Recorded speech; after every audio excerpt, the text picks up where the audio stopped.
This week, we discuss Jenny Chase's annual solar update, and I learn about solar cannibalization. It's not, as I first thought, solar panels gaining intelligence, then eating other solar panels for breakfast. Autonomous rideshare company Cruise has suspended its operations after having its license pulled in California. I'm just relieved because I saw the headline and I was worried Tom Cruise had his license suspended to make movies. What a relief. The world's leading solar analyst says we may need some nuclear power for the transition, which is great news for our show, Brian, because now I can stop alienating all the nuclear fans out there. The EV revolution has taken an unexpected turn with the release of new electric shoes that can help you go faster. You know, I have a friend I think that would be really interested in these. Oh yeah? Who's that? His name's Coyote, first name Weil, and middle initial E. All that and more at this edition of The Clean Energy Show.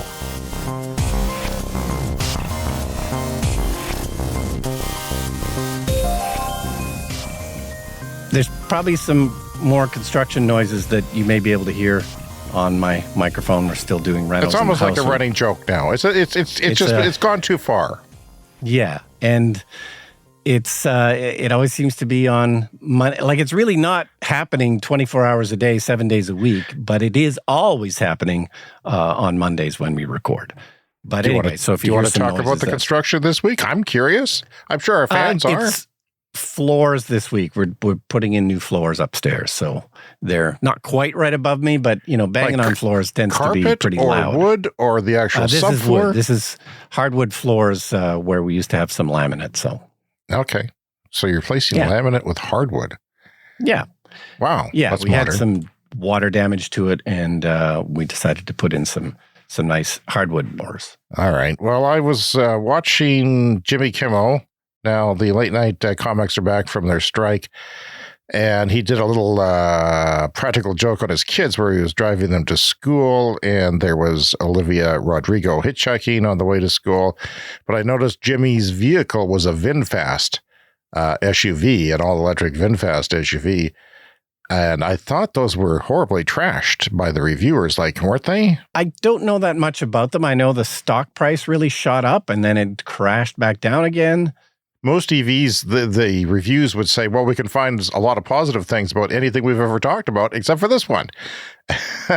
Maybe it was product placement. Who knows? I mean, that's always possible. Yeah, I wouldn't be surprised, yeah. I struggled with weather stripping over the weekend. I've been trying to do... Have you ever tried to do your own weather stripping repairs? It's hard. No.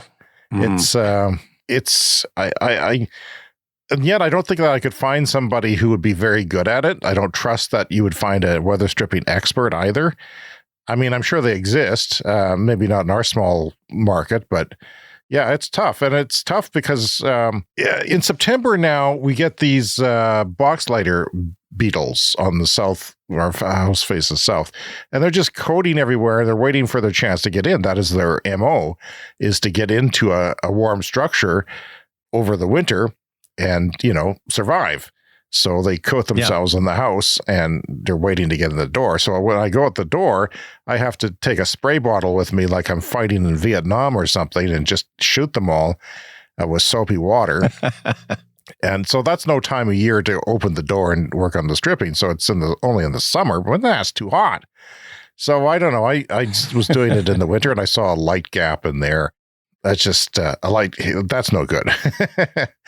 Air is bad. Light is even worse. If you see light, then there's a horrible. But I think I fixed it. I had to spend a lot of money on it, though. That stuff isn't cheap. But when we did the evaluation by sort of the energy efficiency when we first got the house, the expert said, you should replace your weather stripping every couple of years. But that seems like a big job. Every couple of years? Yeah. I'm not doing that. No.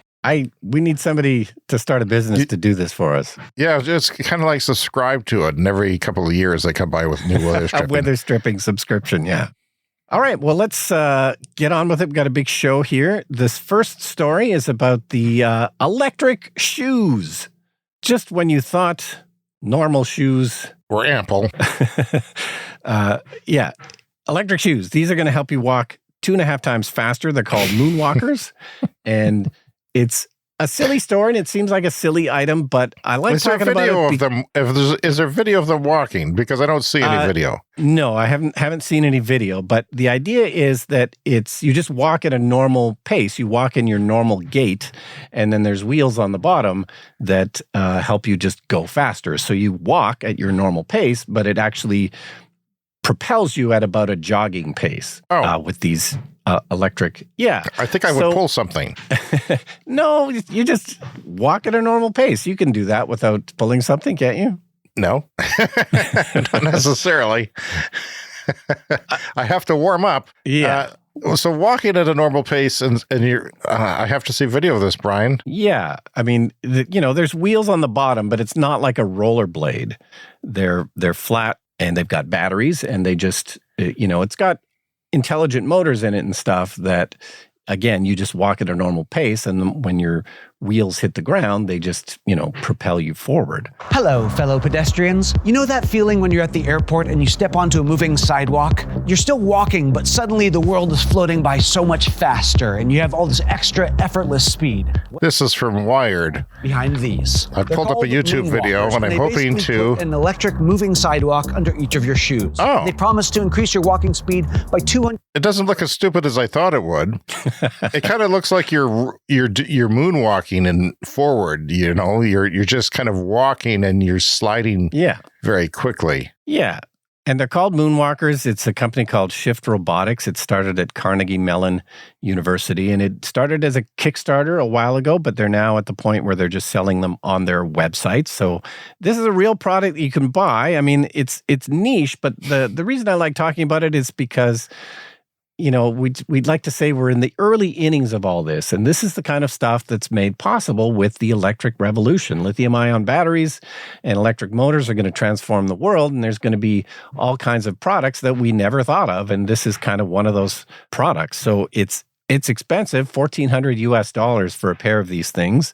And the range is about 10 kilometers or 6 miles. All right. So you're not going to go a huge distance because the batteries can only be so big, because these strap onto the bottom of your regular shoes and they just kind of make your shoes thicker. But I don't know. I think it's when electric bikes, when we first started talking about electric bikes on the show, the first thing that people often say when they hear an electric bike is like, oh, well, you don't get any exercise that way. Like, doesn't that defeat the purpose of having a bike? But you and I know, no, it helps you ride more often. It helps you ride further, and you still get exercise with an electric bike.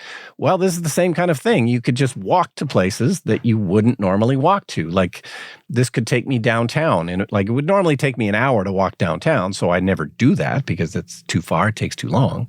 But this would be about 20 minutes. So, if I wanted to, I could walk downtown with these. Well, they should send us a pair to try out. I would worry about getting down your front stairs without, literally killing yourself. Yeah, and of course, the deep freeze here has already begun, so there's already snow and ice on the roads. So we'd have to wait, wait for the the electric ski version or something. But it's sure, I would absolutely love to try these. Well, you're a man of means. Why don't you pick up a pair and just sort of circumnavigate the globe or something? And Yeah, it's a bit pricey for shoes that move you. You'd feel young again, Brian. You'd feel vital. There could be work uses for this, like people working in a warehouse or something. If you've got to get around a warehouse, sure. So there could be applications like that. It's not going to be probably a mainstream product, but talk about range anxiety. Cool. What if you fall? What do you do then? So it's sort of the convergence of cheap lithium-ion batteries and energy dense and AI.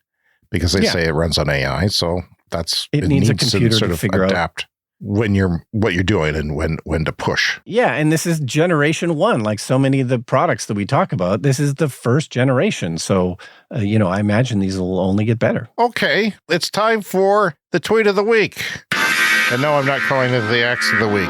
Screw you, Musk. This is something that I've been looking forward to. This is Jenny Chase. Works for Bloomberg New Energy Finance as a solar analyst. She's considered by many to be the foremost person on solar as a whole. So every October around this time, she does this tweet storm and updates the state of where we are this year. So everyone in this space sort of anxiously awaits this to see what happens. So I'm going to cover it in 2 different segments this week. I'm going to break it down into 2 segments. The second segment will be when she starts talking about things that aren't necessarily solar. Okay, so I'm not going to highlight everything she says because it's very long. It's like a 30-tweet thing. But I will touch on some of the things that I'm interested in, and I think our listeners will be interested in. Number 1, solar is the cheapest source of bulk electricity in many countries and the quickest to deploy. And now you couldn't stop it being built if you wanted to. So it's on its own. It's the economics of it are taking off. You can't stop. It's a no-brainer. The limits to PV build in most places are grid access. That is, you have to connect all that power into the grid somewhere. Permitting, which takes time and costs money, and sometimes installation labor. There's a shortage of people who can do that in certain parts of the world. My son is working on a solar farm right now, which I think I may have mentioned, but you did not mention that. That's big news. Yeah, they have a deadline to get it up and running, so he's working overtime and on weekends. But he says it's very boring. Like he's mostly just zip tying cables. But it's one of the reasons that solar is so great is that it's just so much easier to deploy than, say, a nuclear power plant. If he was building a nuclear power plant, it would be a different story. There would be no zip tying of cables. That's interesting. How come that never came up before? Right here in the Clean Energy Show family, we have somebody working on a solar farm. Yeah, and he sometimes also works in the oil field too. Like he's an apprentice electrician, so that work is not as boring apparently, but at least he's doing solar as well. Well, he's saving the planet, so yeah. So we can ask questions then. If I have a question, and I probably will, Brian, maybe he can answer it in the future. So that's very interesting. And that just goes to show there's a lot of work that's going to be coming our way as we transition and transform. Number 2 from Jenny Chase, we don't need a solar technology breakthrough. Today, solar developers just need a grid connection and permission to sell electricity, and they'll be off building solar plants, whether it's a good idea or not. That is to say, solar is improving in efficiency. There's been breakthroughs, and some of them are real and some of them not so much, but we don't need it because it's cheap. And we have it right now. It's not contingent on improvements, is what she's saying. Right now, the price of solar modules hits a new record low every week. Currently, 13.6 cents per watt due to oversupply. There's a big oversupply right now. Some manufacturers will exit in the next 2 years. It's a tough business. This is something I've heard her say in interviews. It's solar manufacturing is tough because there is a technological change. Your factory is then obsolete and, you're out of business. Plus, it's cutthroat. Yeah. 4, incremental improvements in solar modules continue. 2023 was the move from PERC module efficiency of 21.3% being the standard design to TopCon, which is 22.3, which is a 1% improvement. If you think 1% isn't much, think about millions and millions of solar panels giving you 1% extra juice for 30 years, and that's pretty damn significant. Yep. So yeah, TopCon is the new technology. The average solar module in 2023 was about 21.6% efficient on average, and that is up from 15.4% from a now obsolete multi-crystalline design in 2012. In October 2021, when the standard mono module was 27.3 cents US per watt, I said it would come back down over 1 to 2 years, referring to all-time low of 19 cents in the summer of 2020. But since it's now 13.6 US cents in normal markets, not in the United States, not in India, those aren't normal markets right now, but not too bad of a call.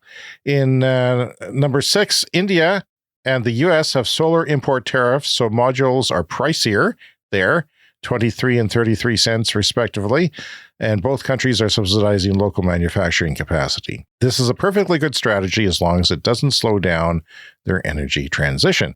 After grid and land issues, the next big challenge for PV will be power price cannibalization, and this is what I mentioned at the top. This is a new concept to me. This is the idea that solar plants in one area all generate at the same time, and this means that they reduce the price of power at that time, cannibalizing their own revenues. So then it becomes less profitable. And this is something I recently heard her say in an interview, by coincidence, the same week. So 50% of grid equals of grid power in solar is solar cannibalization. That's her threshold for solar cannibalization. So basically, she's saying we could do 100% of the grid, but it's not going to become economically viable for investors once we hit that 50% threshold. Yeah, and why a mix of solar and wind is probably a good idea, because wind works on a different schedule than solar. High solar penetration resulting in power price cannibalization also affects other power plants, but not as much as it affects solar, because solar plants generate most at times when solar is pushing the price down the most. This will inhibit further solar build when we get to 50%, according to her. So when it's super sunny, you don't always get the top price, unfortunately. Yes.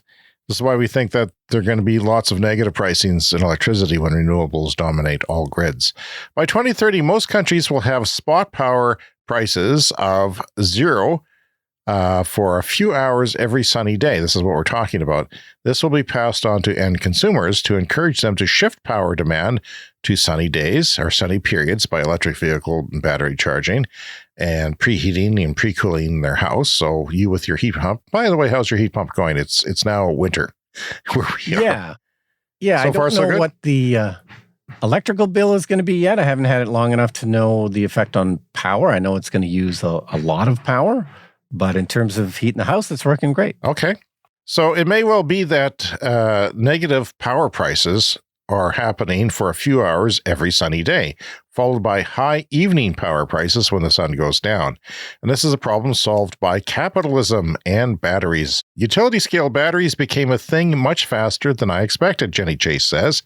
Researchers recorded 16.8 gigawatts of gross energy storage capacity additions worldwide in 2022 and expect 41.9 gigawatts in 2023. That's almost 3 times. Grid scale batteries, this is huge. And of course, it just goes in line with everybody, just sort of cranking up production of batteries worldwide. So small scale batteries are a thing too, even though the economics don't always make much sense. 2023 battery attachment rates, proportion of residential PV buyers who also get a battery, are 70%, more than 70% in Germany and Italy, and more than 50% in Switzerland, and more than 30% in the UK. Yeah, that always depends on your local jurisdiction, how well you can kind of make use of a battery and, so forth. And she says in one of her later tweets, we ought to be building more wind. Seriously, solar will get built anyway, but wind needs some help. And wind blows in the dark and in the winter. This is the solar queen saying that we need some wind to offset that. Yeah, so I guess the idea being that solar is so cheap that this is going to be the go-to. So maybe more subsidies in the direction of wind. We really see solar taking off, the builds in various countries, and we'll get to more of that later. So it doesn't help that solar pushes down power prices and generates renewable energy credits, which hurts wind farm economics, which is why maybe it needs that subsidy that you speak of. Bloomberg New Energy's mid-cumulative solar forecast is 5.8 terawatts by 2030. 5.8, that's above the 5.3, their models that we need to be on global net zero by 2050 path. So they have computer models. They say we need 5.3 terawatts of solar by 2030, and we're surpassing that by half a terawatt, which is nothing to sneeze at. And I'll bet you anything. I'll bet my left foot that it'll be better than that by the time we talk about this next year, because that's always changing. So wind is 1.9 terawatt forecast, 3.6 terawatt net zero pathway is a big miss. So they need a lot more, almost twice as much wind as we're on path to get. So yeah, that's what she's saying. We need to get heavy on the wind. Yeah, solar's on track, but wind not quite so much. And we'll have more of Jenny's annual solar update later in the show. Okay, so I've got several kind of stories here. It's the kind of automobile EV update, and there's just kind of many stories going on. So I thought I would try and include them all in a sort of a big roundup of what's going on in the world of EVs. And but can I summarize something? Yeah. I feel a chill in the EV adoption right now. Yeah. Yeah. Ford, Chevy has backed off. Tesla's talking about advertising and they've lowered their prices. What's going on, Brian? I don't imagine but yeah. I mean, some of it is people are putting off purchases because of high interest rates and scary economy in the future, perhaps.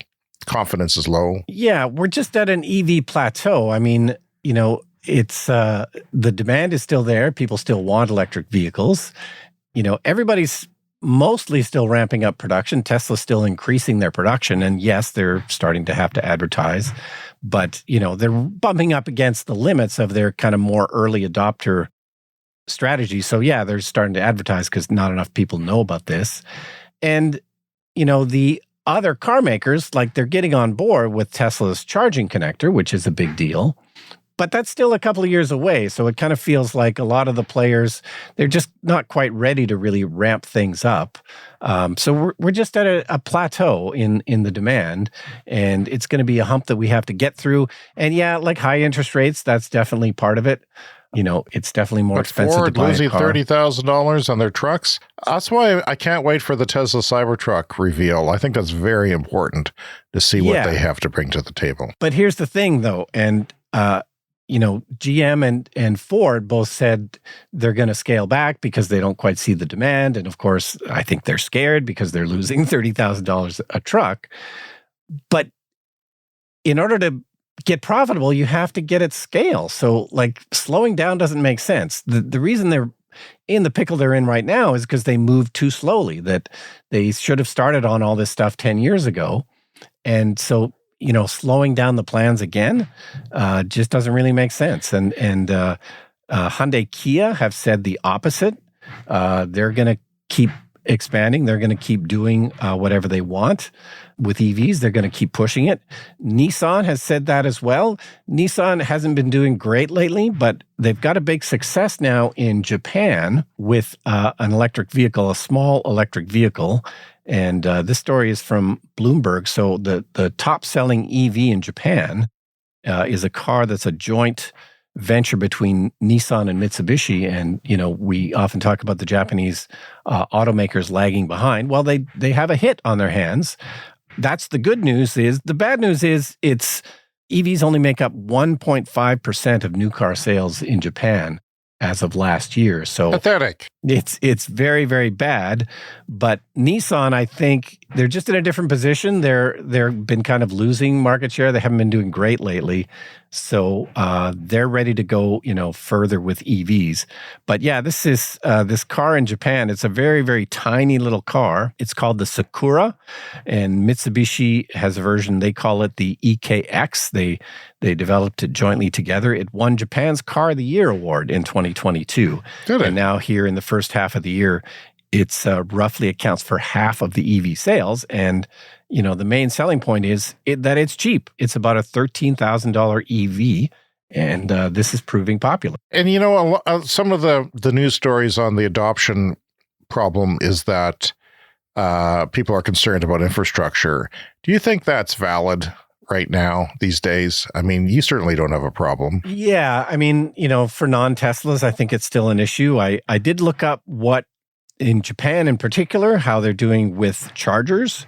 So the country as a whole, there's about 30,000 chargers, fast chargers for cars, which doesn't sound too bad, but that's translates to one charge for every 4,000 users. And this is much, much less than other countries in Europe. It's one in every 500, one in every 600 in Europe. So they're lagging behind on all of these things, but, someone has to be the leader and someone has to be the follower. There was another interesting development. This is from Electrek. The Japan Mobility Show just happened, and someone's working on a electric car that uses the swappable batteries from Gogoro that we often talk about. They're the small batteries that go in those scooters. So imagine a car using those, and this is a project developed from Foxconn. So this is a big company behind it, and it's another very, very small car, like this car that we're just talking about here from Nissan and Mitsubishi.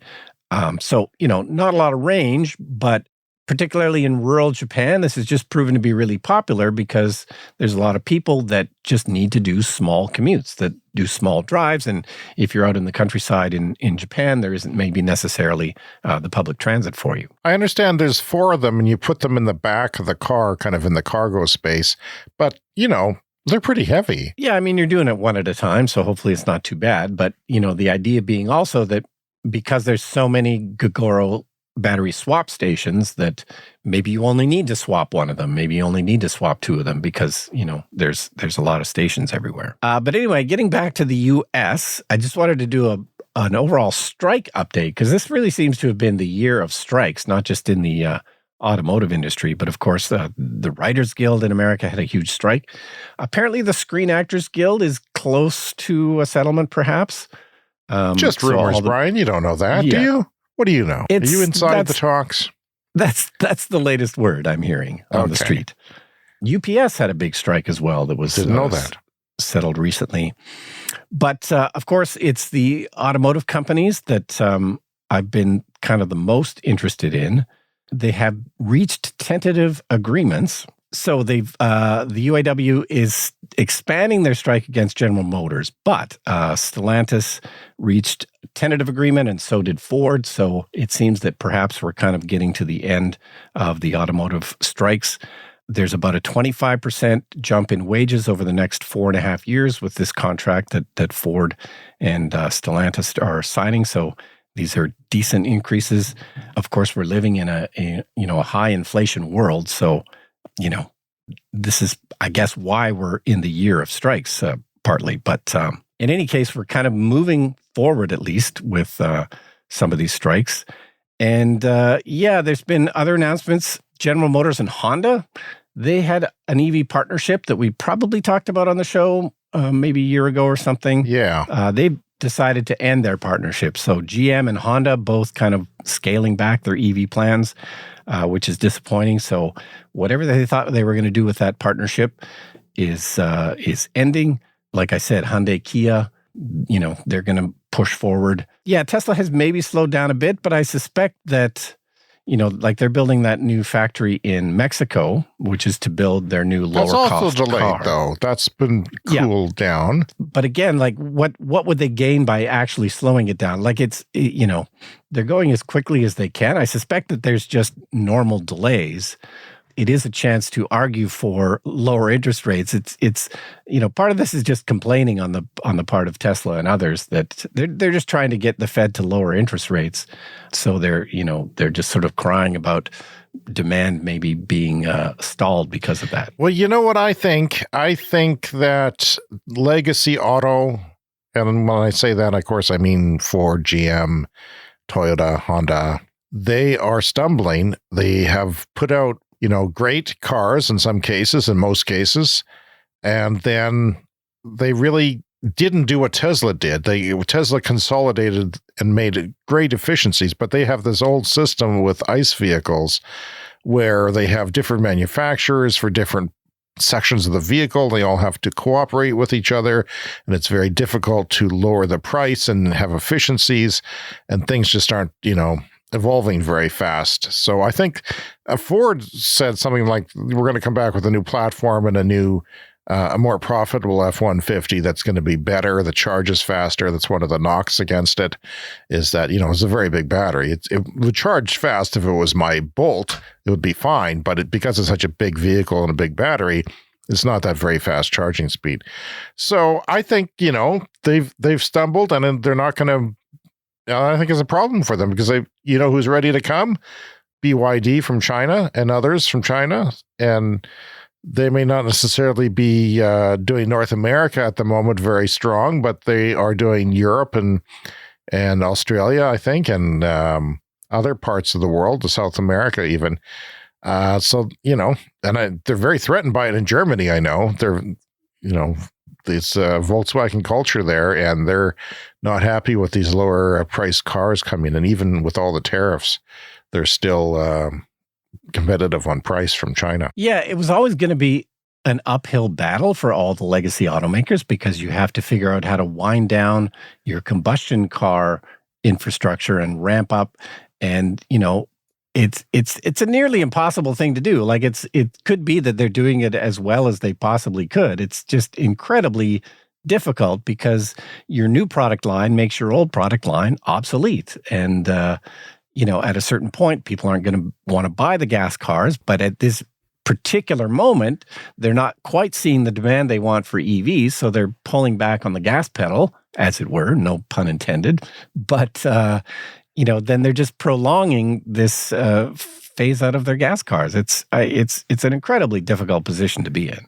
We always hear that they can't make them fast enough because there's a battery bottleneck. Well, that's apparently not the case. So, well, I mean, I think right now we just have an information bottleneck. We talk about EV myths all the time. People just aren't totally ready for it. And, we're just not at that point where everybody kind of understands the advantages. And especially if they're still a little on the pricey side, if every EV being sold was dirt cheap and it was 10, 20 grand cheaper than a gas car, we wouldn't necessarily have these problems. But, there's still all those myths going around at EVs. So, as we start to build the business and, you got to sell millions more every year, that means there has to be millions more people out there that understand the benefits. And we're just at this kind of dead spot, it would seem, where there's just not quite enough people that quite understand what's going on. I hope it's not misinformation from the oil industry, because we've seen how that gets around. We know that there's definitely some of that going around, and we run into that all the time. People think that EVs just can't handle X situation. That's definitely not true. And so then finally, Cruise had their license pulled for their driverless cars in California. They were having a dispute with the DMV, and they decided to suspend their operations everywhere and take a step back. There was, of course, an accident in California where someone was hurt. That wasn't their fault, though. Yeah. Oh, yeah. But the media wouldn't have it that way. I don't want to be jumping on the media, but, some of these things are valid, but they gravitate to, it was the electric car's fault. It was the autonomous vehicle's fault. The autonomous vehicle was driving beside an ICE vehicle. The ICE vehicle hit the person. The person flew into the pathway of the autonomous vehicle. And of course, if you're not designed to stop when a flying person is coming at you, you can't do it that fast. Yes. And it's blamed on the autonomous vehicle. But there was also an issue about how the autonomous vehicle stopped, that, it ended up dragging the person longer than it should have or something. Something like that, yeah. Yeah. So there was definitely something that the autonomous vehicle could have handled better. Well, and then they seem to have gotten into a bit of an information dispute, a spat with the DMV. The DMV said they didn't hand over all the video that they needed to, and got mad and pulled their license. And, but anyway, in other autonomous news, Waymo is partnering with Uber in Phoenix. So if you happen to be in Phoenix, and if we have any listeners in Phoenix, if you pull up your Uber app, it might give you the option to order an autonomous vehicle now. So that seems like a good way to do it, if to partner with Uber to get these sort of, trial driverless things going. So that's Waymo in Phoenix. Uber had their own autonomous program. Then they killed somebody, actually with a driver at the wheel, a safety driver who wasn't paying attention. And we're 85 episodes into this show. And from day one, I've been saying that autonomous vehicles are going to kill someone as part of the growth, and it's going to delay it by a year or two. And, apparently that's sort of happened, even though if the ICE vehicle was a better driver, it never would have happened. But and there'll be other pauses along the way, no doubt. People understandably quite nervous about robots driving around. But these are hurdles that we will eventually get through. So once again, this week, we've got a dearth of mail, and I'm just going to touch on a few really quickly here. RM Newth says those Alberta Green Energy ads that we mentioned last week that really got my heart going. He says they're running ad nauseum here in Ottawa in Canada, and I'm looking at the advertising laws in Canada regarding straight up lies, or at least misleading information. There must be something. They're absolute, complete American-style politics. They're just pulling things out of thin air. And yeah, I saw another one on an NFL game that wasn't on an app, that was on broadcast television last night. And it was different. I didn't want to watch it again or even think about it. Another one here says, hi, Brian and James. I came across the news story about an electric fire truck brought into service in Gilbert, Arizona. I thought you would be interested. Loved the podcast. Keep up the good work. This is a clip. Gilbert Fire Department is adding to its fleet. Today, the department unveiled the first electric fire truck in Arizona. Officials say the truck will have all of the bells and whistles of a normal truck, but this one will reduce emissions, cut down on fuel, and produce less noise. There are 2 other fire departments in the country that have a similar truck. And that was from Jeff. And another one here says, hi, you mentioned the news about Japan testing out wireless charging at streetlights, and you claimed that wireless charging is less efficient than plug-in charging. That's not necessarily true. Witricity claims that they can do wireless charging as efficient as level 2 plug-in charging. Whenever you charge a car, there's some electricity that's lost to heat and sort of the transition between DC to AC sometimes, and the inverter.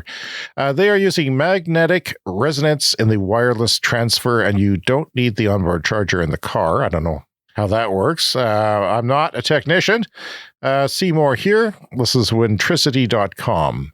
If you get an extra 6 kilometers or miles of range for every minute you charge at a stoplight, you can easily keep your charge level in city driving. I don't know if I agree with that, because you don't want to hit every stoplight, and if you have to be at the front of the line, the stoplight line, in order to get that sweet charge. Yeah.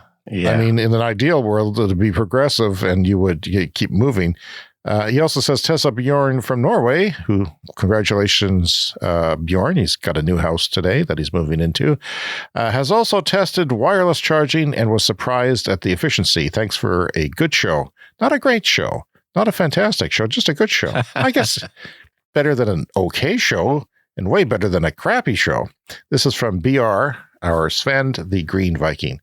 And Mike, the Canadian, says Energy Talks is a podcast you might want to consider with Markham Hislop. Brian and I occasionally listen to his show. Thanks to the podcast. I'm a regular listener.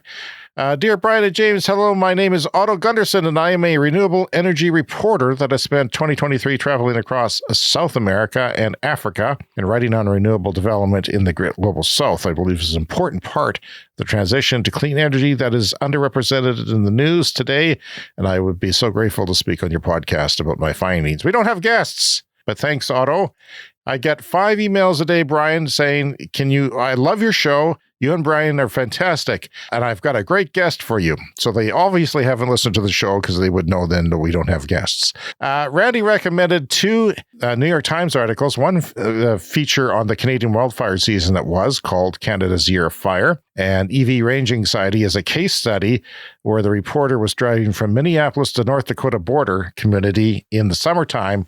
I had read that and was frustrated. It's another one of those stupid articles that should never have been published. This guy was doing a reporter. He rented, had to do a story, so he rented a EV, didn't know how to use it, didn't know how to find a charger, and then he writes a big negative story on EVs on it because he needed to get towed, and the rental company wouldn't pay for his tow, which was quite expensive. Yeah, and I did that exact drive just a couple of weeks ago, and it went great. Yeah, I looked on PlugShare, and there's all kinds of, you're dealing with Tesla, which also there's a lot of Teslas that are open to with the Magic Docks there.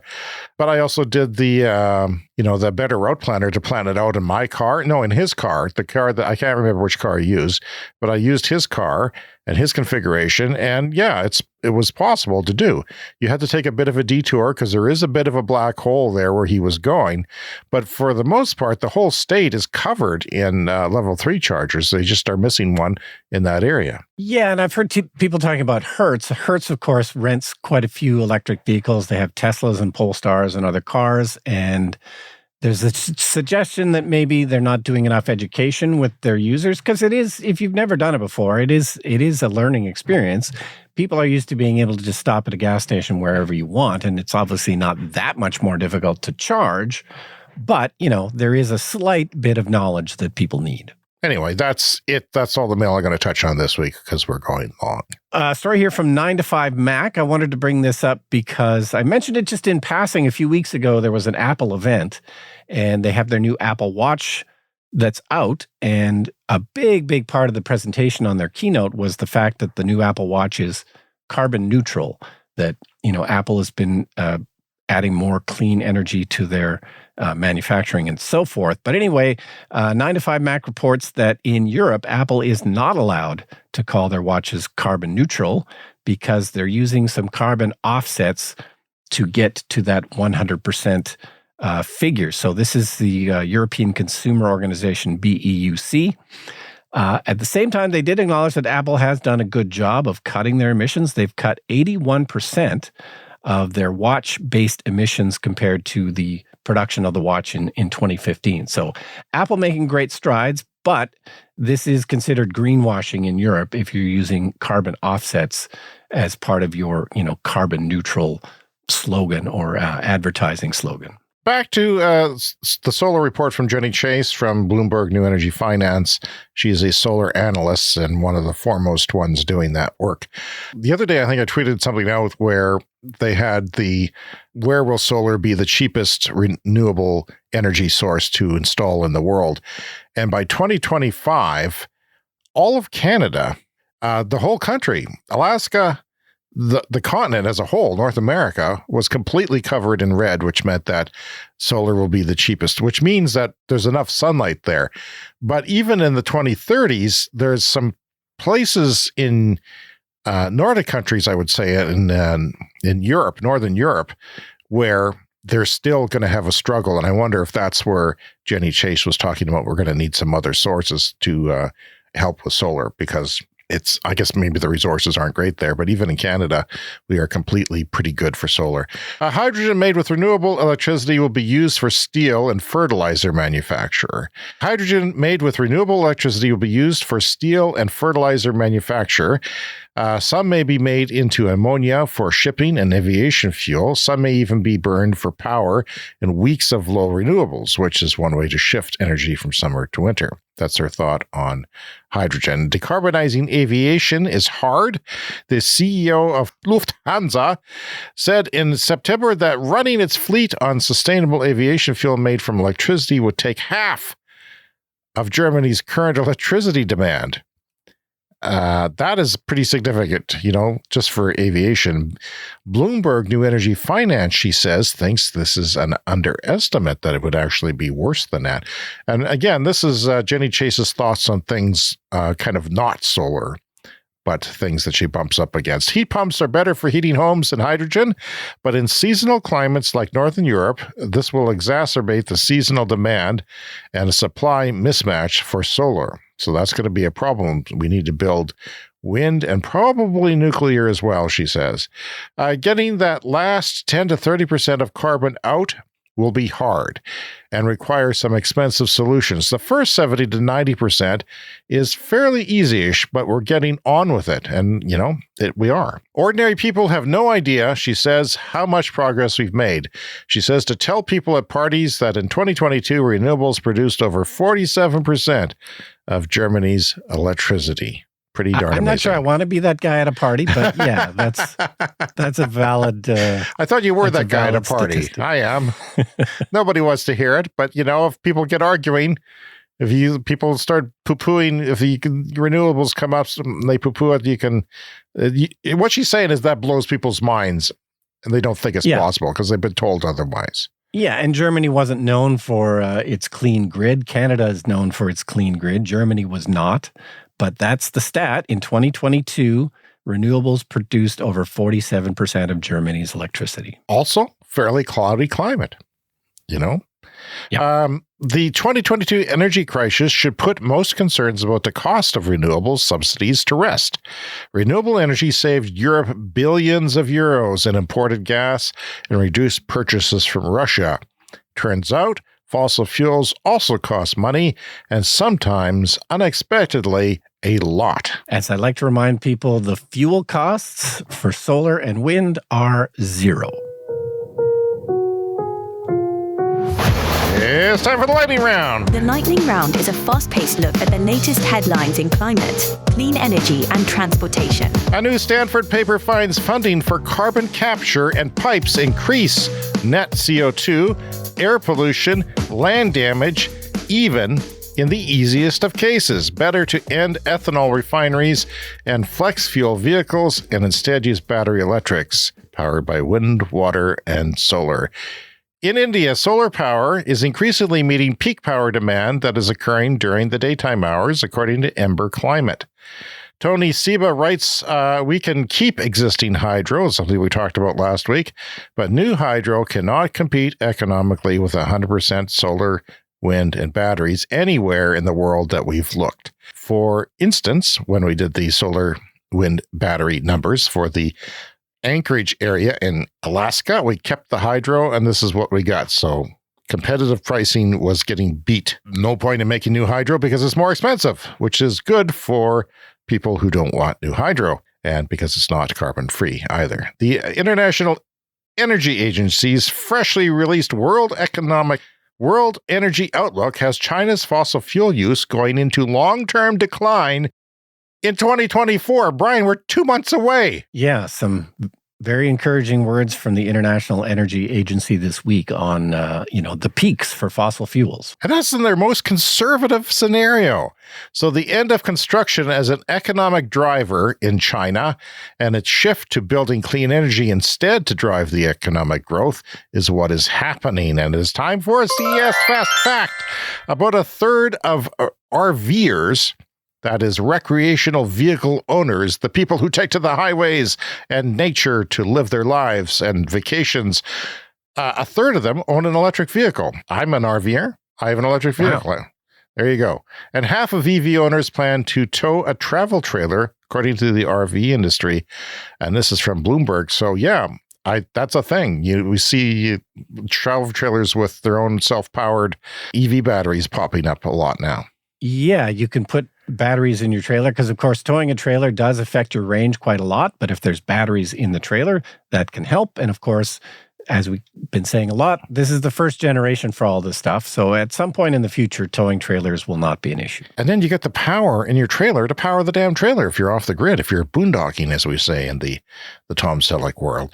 The IEA cut its global gas demand outlook again due to the expansion of renewables. IEA now sees gas demand peaking in all scenarios by 2030. And this freaked out the Premier of Alberta, who called them a political crazy organization now.